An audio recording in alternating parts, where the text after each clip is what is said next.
दुनिया में ऐसी बहुत सी चीज़ें हैं जिन्हें ना जानने में ही हमारी भलाई है, मगर कुछ लोग ऐसा नहीं मानते। उन्हीं में से एक था पीयूष। बचपन से ही जिद्दी और शरारती, पर 13 साल का पीयूष अभी तक ये नहीं समझ पाया था कि हर शरारत का एक अंजाम होता है।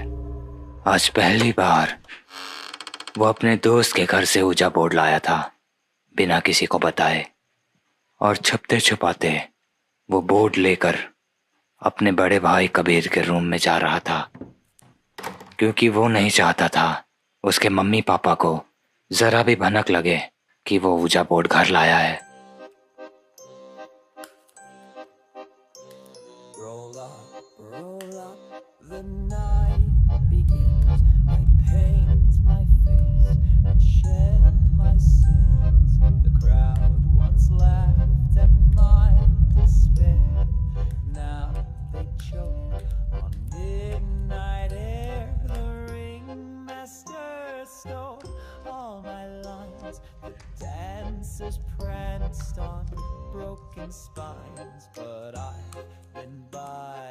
बच्चे हैं तो शरारत करेंगे ही, ये बात सभी कहते हैं, मगर कभी कभी उनकी भरपाई करने में लोगों की जान तक चली जाती है।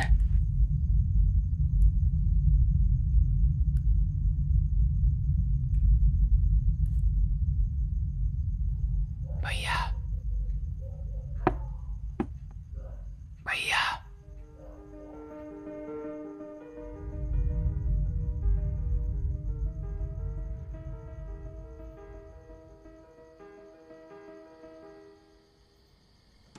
वो उस कमरे का दरवाजा खोलता है तो देखता है कि उसका बड़ा भाई कबीर अभी जगा हुआ था। वो फोन में कुछ देख रहा था। पीयूष धीरे धीरे दबे हुए कदमों के साथ उसके करीब जाता है।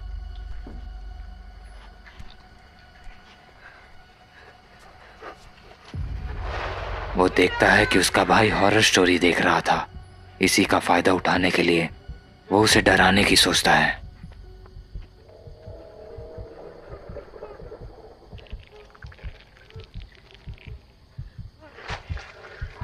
और मौका मिलते ही वो उसे डरा देता है। अबे पागल, इधर आ, इधर आ ना, हाथ लगा इधर। पागल, यहाँ तक दिल आ गया था। हॉरर टेल्स की वीडियो देख रहा था, डरा दिया। इतना डर लगता है तो देखता क्यों है? चुप रहे, फालतू में डरा दिया। अबे ये क्या है? इसकी बात कर रहा है? OUIJA, ऊजा बोर्ड है। अबे बौने, पागल हो गया तू? मम्मी को पता चलेगा तो हमें मार डालेगी। पता चलेगा तब ना। वैसे भी उनकी तबीयत खराब है, सो रही होंगी। अच्छा, वैसे ये तेरे को दिया किसने? अरे वो दोस्त है ना, ऋतिक, मेरा क्लासमेट, उसी ने दिया है, बस आज के लिए। अच्छा, कोई बात नहीं, ले जा। आज नहीं, कल खेलेंगे। पर क्यों? कल स्कूल जाना है, अभी क्यों नहीं खेलेगा? ऐसे ही, अभी मन नहीं है। जा, अभी सोने दे मुझे। बोलना फटती है। जो हॉरर टेल्स की वीडियो देख के डर गया, क्या ही ऊजा बोर्ड खेलेगा? सही है, मत खेल, वरना सुसु पॉटी कर देगा। बहुत ज़्यादा नहीं बोल रहे तू? सॉरी। लेकिन फट्टू तो है, नहीं तो मेरे को इतना नहीं मनाना पड़ता। अच्छा, हाँ तो क्या? चल एक बार खेलते हैं, देखते हैं कौन फट्टू है, मैं या तू। सच में? हाँ, इज्जत पे सवाल आ गई ना अब। ये हुई ना बात, अब मज़ा आएगा। आखिरकार पीयूष उसे मना लेता है। दोनों मोमबत्तियों के घेरे के बीच में बैठे प्लेनशेट को इधर उधर घुमा रहे थे, इसी आस में कि उन्हें कोई जवाब मिलेगा। क्या कोई स्पिरिट या आत्मा हमसे बात करना चाहता है? मगर उन्हें क्या पता था, ये साधारण सा गेम मौत के खेल में बदल जाएगा। तेरे को क्या लगता है ये सच में अपने आप घूमेगा? पागल, वो सब झूठ बोलते हैं, फालतू है ये। ये रुक जा, अपना हाथ मत हटाना, इसके कुछ रूल्स होते हैं। हाथ हटाने से पहले गुड बाय करना पड़ता है। चल ठीक है, गुड बाय करते हैं। रुक अभी, अगर हमारे घर में कोई स्पिरिट है तो प्लीज़ यस का इशारा करिए।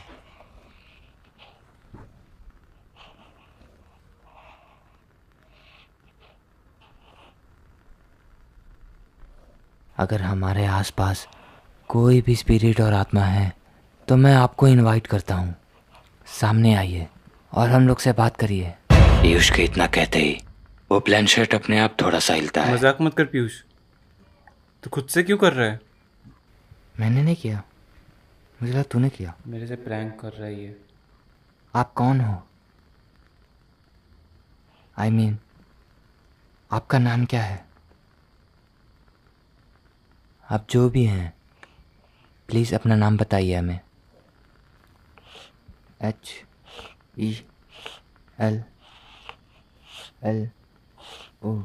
हेलो, ये कैसा नाम है? अबे क्यों मजाक कर रहा है? मैं कुछ नहीं कर रहा भाई, ये अपने क्या आप चल हो रहा रहा है है। ऊपर? कभी ए, तुम्हें बंद कर समझ नहीं जल्दी, आ रहा बंद कर, किसकी बंद कर। रात हो गई है?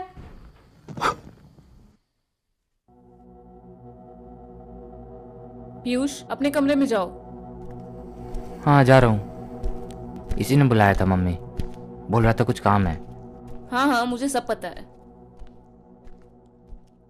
कबीर अपने कमरे में जाओ। हाँ मम्मी, जा रहा हूँ। चुपचाप जाके सो जाओ।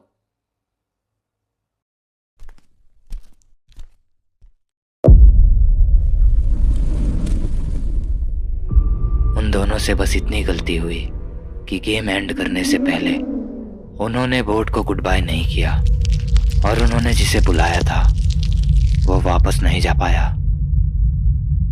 अब रात के 1 बज रहे थे। घर में सभी गहरी नींद में सो रहे थे, इस बात से अनजान कि उनके घर में एक नया सदस्य जुड़ चुका है जो उनका भला नहीं चाहता। मम्मी मम्मी दरवाजा खोलो ना, मुझे अंदर क्या आने हुआ? दो, मुझे डर लग रहा है। मम्मी दरवाजा खुला है, आ जाओ। ये आवाज तो पीयूष की थी, मगर दरवाजे के उस पार कोई और ही था जो कमरे में आने की नहीं, रागिनी के अंदर आने की अनुमति मांग रहा था और रागिनी ने उसे बुला लिया।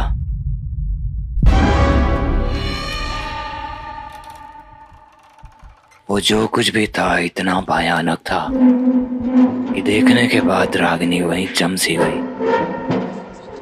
बिस्तर पर बेजान बैठी रागिनी को देखकर समझ आ रहा था कि कुछ अजीब है।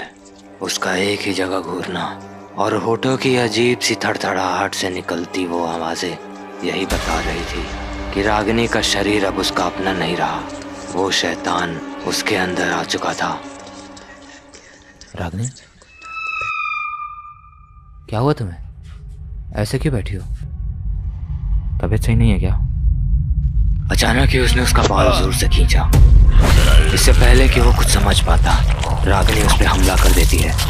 वो उसका गर्दन चबा जाती है, जिसके वजह से वहीं उसकी मौत हो जाती है।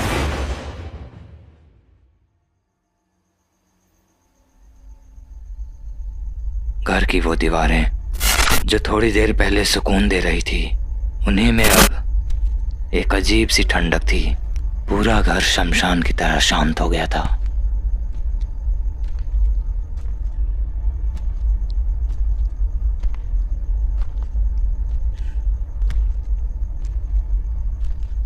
अपने पति को मारने के बाद भी उसके खून की प्यास अभी बुझी नहीं थी। उसके ठहरे हुए कदम कबीर के कमरे की तरफ जाने लगते हैं, जैसे मानो उसका अगला शिकार कोई और नहीं, कबीर था।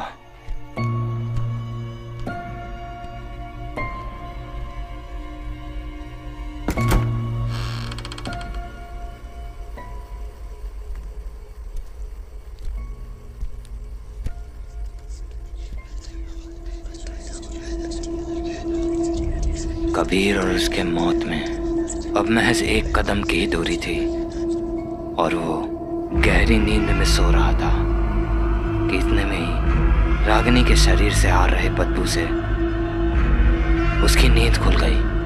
कौन है?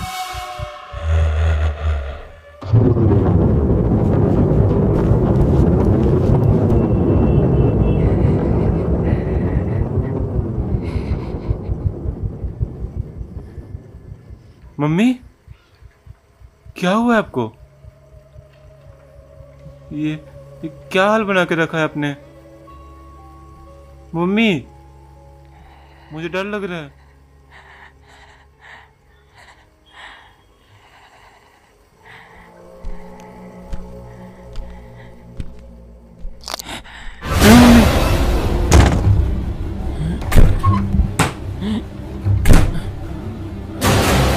मम्मी, क्यों क्यों कर रहे हो आप ये? अपनी माँ की हालत देखकर कबीर बहुत डरा हुआ था।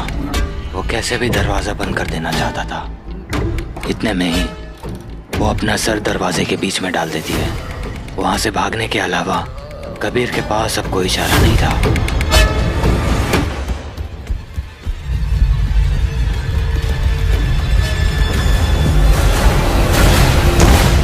कबीर जल्दी से नीचे वाले कमरे में जाकर खुद को बंद कर लेता है और रागिनी दरवाजे में टकरा कर गिर जाती है।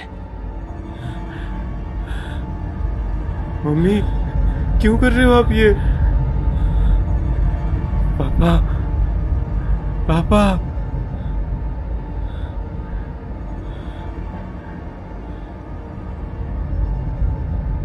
पापा, देखो ना मम्मी को क्या हो गया। पापा, पापा, पापा, मम्मी।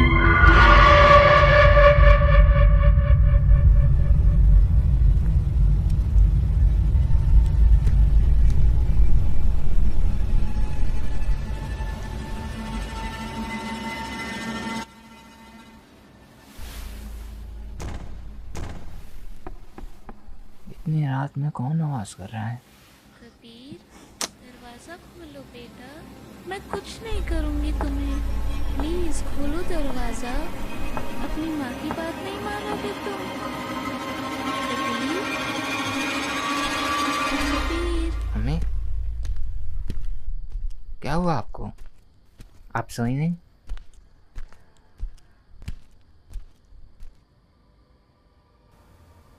पीयूष, तुम उठ गए बेटा? पीयूष, भाग जा, ये हमारी मम्मी नहीं है। वो मजाक कर रहा है। पीयूष, तुम मेरे पास आओ बेटा। आओ, इधर आओ। पर आप कभी मुझे बेटा नहीं बुलाती। पीयूष तुरंत समझ जाता है कि उसका भाई सही कह रहा है।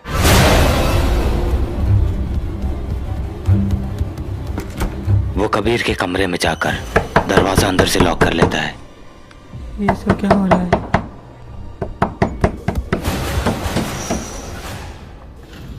भैया, भैया। ये भगवान पीयूष, तू बच गया। डोर अच्छे से लॉक है ना? भैया, ये मम्मी को क्या हो गया? ऐसा क्यों कर रही है? ये सब उस सोइजा बोर्ड की वजह से हो रहा है। तुम जल्दी से उसको जला दो। मेरे बेड के नीचे है वो, जल्दी जला दो उसको। हाँ भैया, मैं जलाता हूँ। कबीर और पीयूष दोनों ही बहुत घबरा गए थे। उन्हें कुछ समझ नहीं आ रहा था कि ये सब ठीक कैसे होगा। इतने में ही वो मेन दरवाजे की तरफ से कबीर की तरफ आने लगती है, मगर पीयूष उन्हें देख लेता है। भैया, मम्मी आ गई, भाग।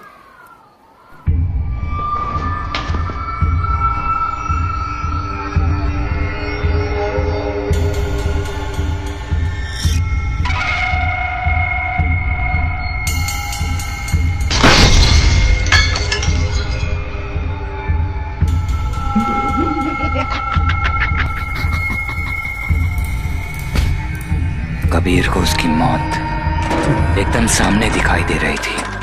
वो दरवाजा खोलने की कोशिश कर रहा था, मगर दरवाजा जाम हो गया था।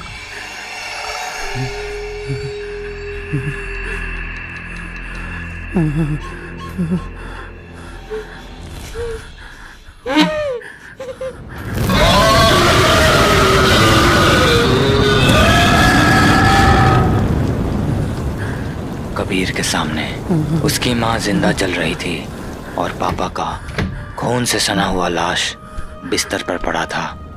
ये सब की वजह बस एक गलती थी, पर अनजाने में की हुई गलती भगवान माफ करता है, शैतान नहीं।